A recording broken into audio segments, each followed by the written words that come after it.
many of our people who are thinking more deeply and more broadly, looking at it as it actually is, and are beginning to see it more in the international context and the relation that it has with the African struggle, a human rights struggle, or the struggle for human rights.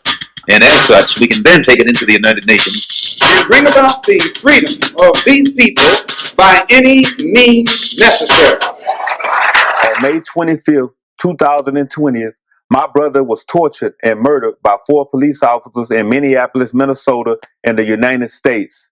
My brother was unarmed and was accused of passing a counterfeit $20 bill. The officer showed no mercy, no humanity, and tortured my brother to death in the middle of the street in Minneapolis with a crowd of witnesses watching and begging them to stop showing us black people the same lesson yet again: black lives do not matter in the United States of America. When people dared to raise their voice and protest for my brother, they were tear gassed, run over with police vehicles. Several people lost eyes and suffered brain damage to rubber bullets. Peaceful protesters were shot and killed by police. Journalists were beaten and blinded when they tried to show the world the brutality happening at the protests. When people raise their voices to protest the treatment of black people in America, they are silenced, they are shot and killed. The sad truth is that the case is not unique. The way you saw my brother tortured and murdered on camera is the way black people are treated by police in America. You watched my brother die. That could have been me. I am my brother's keeper. You in the United Nations are your brothers and sisters keepers in America. And you have the power to help us get justice for my brother George Floyd. I am asking you to help him. I'm asking you to help me. I am asking you to help us, black people in America. I hope that you would consider establishing an independent commission of inquiry to investigate police killings of black people in America and the violence used against peaceful protesters. Hello everyone, welcome to We Charge Colonialism. We are an organization of Pan-Africanists who are calling for the recognition that Africans in the United States are being colonized by not just global white supremacy, but by the structures of the United States government. So if you want to learn more, if you want to join in our efforts, you can send us an email, wechargecolonialism@gmail.com, or you could also visit our website, wechargecolonialism.org. So let's talk about what's going on in the United Nations. So I did a video recently where I think it's actually on my African Esquire channel, but I did the video where I was discussing the fact that Africans really kind of have been showing out a lot more for people who have African descent in the United States, and we see another step towards that. So, you know, again, We Charge Colonialism, we're taking on an initiative where we want to start organizing our people, hopefully a coalition of Pan-Africanist organizations. I've been reaching out to several organizations, but we're trying to build a coalition where we can come together for the purpose of petitioning the African Union for recognition of Africans in the United States being a member of the Union. So obviously right now you could obviously be an observer as a member of the African diaspora. However, we don't just want to be observers. The ultimate goal would be to be full members and therefore have some backing outside of the United States jurisdiction whenever we are facing things like the George Floyd murder and the many things that we will face afterwards, because already a lot of people have been killed in the U.S. and so obviously this thing is now over. So that's really what we've been doing. That's what we've been pushing. If you are in a Pan-Africanist organization and you want to join these efforts, you know, please hit us up, wechargecolonialism@gmail.com. Again, if you just want to be a member or if you just want to, you know, connect with us, you know, also hit us up with that email. This to me is a good showing for us and for that cause, you know, because what we're starting to see is that there is a recognition that we, first of all, are African people.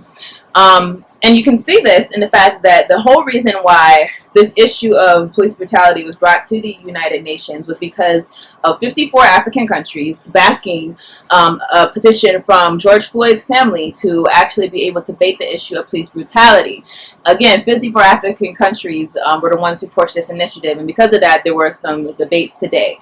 I didn't get to see all the debates, but I did see some, and you know, the interesting thing is when you have colonized country calling out the colonizer, or or colonizer calling out colonizer. So for example, you had China like calling out the US, and we know that China is in no position to be actually out here, saying things as far as the United States practice. They said, the delegation of China, we are against, racial oppression of people who are of African descent, and we're looking at that like, oh really? We really, really like to see that more, because you don't show it. You actually benefit a lot from us. You benefit from our disorganization. That's really where they benefit, is our disorganization as a people. And you've seen what happened recently with the COVID-19 incident. There were some Nigerians in China, and all these Chinese people were basically doing all these things to these people, evicting them. There's been beatings. There's just been so much oppression against the people of African descent inside of China. And until the Africans actually were like, hey, that's not cool, they were going to just let that happen. They were going to just try to ignore it. They were going to try to keep it moving. But we are the ones who pushed it to the forefront. So we see that they, first of all, are not sincere, and that's the problem with the United Nations, is that you have a lot of people who are benefiting from racism, benefiting from white supremacy, pretending to be human rights advocates. And that's always going to be an issue with the United Nations. But regardless, it is an interesting showing whenever you have the United States being in the hot seat, the United States being a member of the Security Council, and the Security Council having like this much power, and the rest of the people having like this much power. It's always interesting to see that. So yeah, basically George Floyd's family, they put the petition. They wanted to present their they wanted to present, I guess, to the United Nations the issue of police brutality, and so now there are debates being held about that. So it's still early to see what's going to happen with that, but I'm going to just give you guys some takeaways as far as what is happening already and what could happen. So obviously what we see is happening is global solidarity with Africans in America, which is very important, especially for our causes. We charge colonialism. We are saying that we are being colonized by the same exact system that colonized Africa, that colonized the Caribbean, that colonized the world. We are being colonized by that same exact system. So to pretend that we should be left separate, to pretend that we should not also have some type of backing outside of the jurisdiction of the United States, that's literally to abandon us to the whims of white supremacy. But what's good is that we've seen a great response from people in Africa who do have that recognition, who do want to see some type of justice done. And that's important recognition, because this doesn't just go to being recognized by the AU, but this also goes to things for a lot of our people who want repatriation back to Africa, who want settlement. There's already been so much movement as of lately of Africans in America saying we're going back, we're not staying here, and actually being able to move back. I mean, there are settlements like in Ghana, like straight up, African American neighborhoods in Ghana already. Different places, Gambia, Senegal, all types of places where our people have repatriated back to. So this is a good showing for anyone who wants to, and I already think that before this there was certainly a willingness. You had the year of return in Ghana, obviously, so there's certainly an open and a welcoming of people who want to. But this, I think, pushes it to the next level, because if there's a situation where we want not just certain people to go back, but like a mass exodus, then this is the type of thing that you want to happen. You want to have a recognition, almost like you're seeking asylum from an oppressive force. You want that recognition that you as a people are being persecuted, and you need some type of domicile from that persecution. So that's a really good showing of that. Another takeaway from this, this obviously is not going to move the needle, as far as the United States policy. So, that's not a downer to me. That should be a common sense thing, because the United States, again, is a member of the Security Council. They're a permanent member of the Security Council. They have the right to veto I believe any UN resolution. If you're a permanent member of the Security Council, you have the right to veto it. So if all the other countries said, all right, we want this to happen, but one member of the Security Council said, no, we're not cool with that, then, it's not going to happen. So, of course, this is not actually something that's substantive as far as going to change the situation. But another thing that is important, and I alluded to this in a previous video, is that we have to have the situation where we are putting heat on, or we're putting America essentially in a hot seat on an international scale. The domestic, it eases a lot easier, but when you have the image of being an oppressive force in the world, let's think of a country like North Korea. They could do a lot of things to try to get things right, but it's not going to happen so easily. Think of a country, any country where they told us that the people are evil. Those people have such a stench, whenever they are trying to self-govern, when they're trying to do things, just because of the label that has been put on them. So because of that, that's why countries, even countries that do have power, like the United States or like Western countries, they actually do care about being looked at as ambivalent, or looked at as having some type of affinity for human rights. Everyone talks about human rights, even when human rights are horrible. You had China, and let's forget about how China treats people of African descent. Let's think about how China treats their own people. Their own people are essentially like slaves.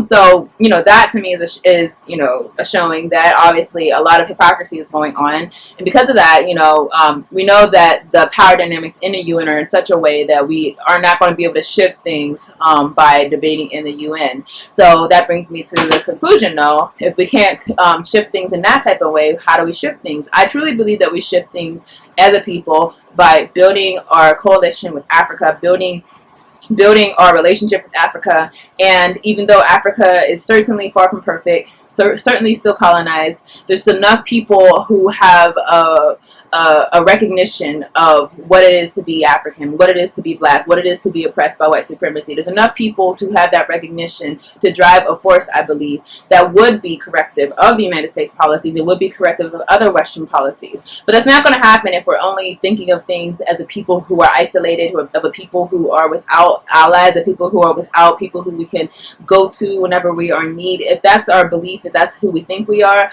then we essentially are no threat to this government. We're no threat to the structure of white supremacy. We're literally easy to deal with, and think about it, they've been dealing with us like we're easy to deal with. They enslaved an entire people. They put Jim Crow in place. They put a prison industrial complex so that they can pretend that they aren't practicing Jim Crow while they're still practicing Jim Crow. They look at us like we're easy to deal with because we are easy to deal with. We haven't grown our coalition.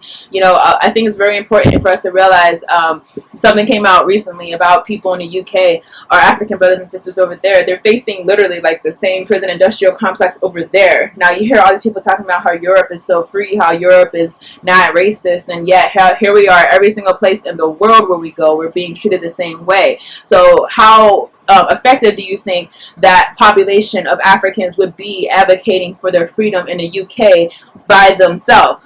That would not be very effective. But how effective would it be if they were advocating with us, advocating with them, and them advocating for us, and then Africa advocating for them and us, and then the Caribbean advocating for them and us? I mean, that's where we're talking about when we say Pan-Africanism or die. We have to understand that any other solution leaves us in a position where we're easy to deal with problem. You can easily be erased. You can easily be oppressed. You can easily be dealt with in a certain way. So what we want to do is put ourselves in a position where we're not easy to deal with, we're not easy to do away with, where we're actually a challenge to the system that oppresses us, and where we can actually obtain freedom and liberation from that way. So that is what we are seeking. That is what we need. Anything less than that is cop out. Anything less than that is not a solution. Anything less than that is people telling you, all you need is for them to just stop shooting black people. If they stop shooting black people, you're still just as oppressed as you would had they not shot one of us. Because guess what? Black people are still the poorest. Black people are still the ones with the worst health outcomes. Black people are still the ones with the worst education. We're still killing ourselves because we're unable to take care of ourselves. These are the issues that we deal with, and without us recognizing that this is not just about police brutality. This is not even about people understanding that your life matters. It's bigger than that. This is an issue of power. This is an issue of self-governance. This is an issue of self-determination. If you don't understand that, then you are essentially believing their lie that all they have to do is stop shooting you, and then all your problems will go away.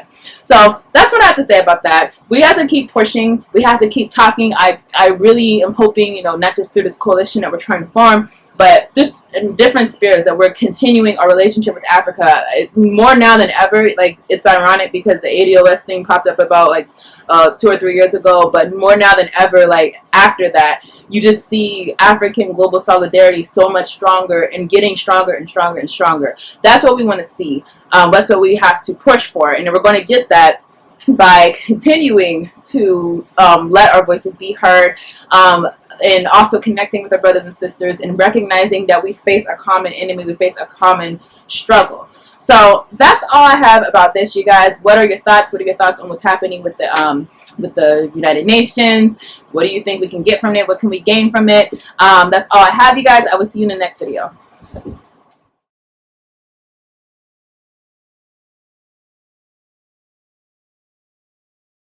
The Justice Bank. So what is the Justice Bank? I've talked before about the fact that we were trying to do a bail project, but we ended up deciding to do a mutual aid fund. The Justice Bank initiative will essentially take members, and if you would pay a very low monthly membership fee. We're going to keep it low on purpose because we are servicing a people who are the most disenfranchised in this country, the most under attack, and it's not reasonable to expect that there's that someone could pay $30 a month, $50 a month, whenever you are of that group. Now, when you become a member, we're going to have a trial period, maybe say after 3 or 6 months, whatever, you are eligible to petition us for help with your expenses. Now, what type of people who are targeted from the prison industrial complex, what type of people would be eligible? Well, because we're doing a mutual aid society, that would be democratic. What we mean is that if you are a member of the Justice Bank, you would have a say in what types of, let's say, charges or offenses that you want to be covered under the Justice Bank. The idea is that all of us are putting our money in collectively because we are a target of the prison industrial complex. Every single day that we walk out, you as a black person, you are seen as a criminal in this country, and that is a fact. And we want to offer a type of protection for our people, and almost like an insurance policy, honestly, that if you do have some type of run-in with the law, if you do have a charge, a criminal charge, that you can count on a mutual aid society to help you and assist you with those types of charges. Nowhere in the world incarcerates as much as we do. We've seen extremely high rates of exposure to the criminal justice system for African American men with very low levels of schooling. So if we think about black men who were born in the late 1970s and who are growing up through the American prison boom of the 1980s and the 1990s, the chances that they're going to serve time in state or federal prison if they dropped out of high school is about 70%. So going to prison for that group of black men with very low levels of schooling, that's become a normal life event. And that's really only happened in the last 10 years. We're at this point now where there's about 1.2 million African American children with a parent who's incarcerated. That's about 1 in 9.